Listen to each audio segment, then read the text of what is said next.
why do you all want to host tonight's meeting? One of the reasons we're hosting tonight's meeting is because this is a neighborhood. These are places where people have spent all of their money. We pay our taxes. It's a close-knit neighborhood. And to have a facility like this come into our neighborhood is just not something that no one in this neighborhood wants. Some people are saying we ought to be good neighbors. Let those good neighbors invite them to come over and put this thing in their backyard. We're not against economics. We're not some kind of cult or something. We pay our taxes. We love people, and we're for the economic growth. We believe in all of that. We just believe this belongs in an industrial park somewhere and not in the middle of a neighborhood. So what it sounds like is y'all's main concern is location. Location is a main concern. There are concerns, though, even in our whole state of Texas. But we realize that there has to be economic changes made, and I understand that. But when you're dealing with sulfuric acid, you're dealing with tankers coming in bringing toxic materials and all. And there's a Hallsville Independent School District elementary school here within 3 blocks. There's 60 homes that just are within 2 blocks of here.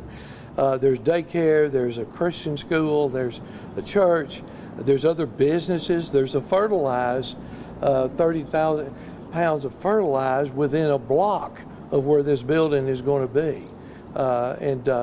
So it's just, location is the primary thing that we're fighting right now.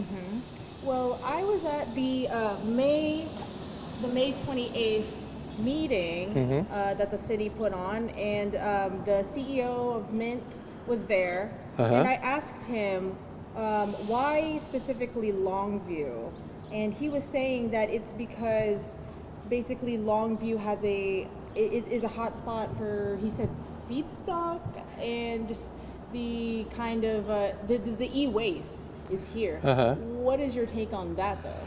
Well, I don't think that's anything to brag about. I mean, we have Eastman here, but they're more or less secluded as best they can be. Cancer rates around this area are higher, as far as the feedstock, I don't see what that has to do with anything of locating a building. There's only one of these in the world operating in Sydney, Australia. It's been operating 11 months.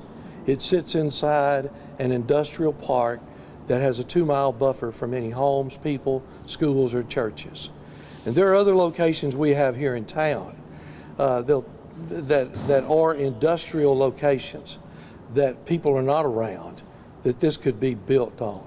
Right. So you're saying you're not arguing about the technology, it's really just... No, I love technology. I remember the first computer I ever had was a Tandy computer, and I'm all for technology, but I'm not for the accidents it might cause and what might happen to this neighborhood if something does happen. And where humans are involved, no matter what anybody tells you, where humans are involved, you're open to have accidents. Yes, sir. And so is City Council making a decision by June 13th? Next Thursday, June 13th, it's on the agenda, 5:30 p.m. at the City Council Hall, 300 West Cotton. And it is on the agenda. And my understanding is that the meeting, 2 meetings ago, the council tabled it. But they have 30 days, and so that has expired, and they'll vote whether to accept it or not accept it. What are community members hoping or wanting to do on that date? Are y'all going to be going out there and speaking? We're hoping that the place will be full, yes. We're planning for it to be full. And what happens if they, let's say, approve it? What are y'all's next steps? What do y'all think? Our next steps are, this is America. If they approve it, that's the law, and we go by that. We're not going to like that, and I'm going to encourage anyone who voted for it to remember them at election time. I mean, that's just the simple fact. We vote people in to represent us, and when our own district councilman does not represent us, then it's time to find a new district councilman. Yes, sir. It's really a simple thing. Right. But because y'all's church is like right across from Yeah. the location, I know this is kind of way too in the future, but would you, if it does get approved, would you ever consider possibly moving? No. Our God's big enough to take care of anything that comes our way.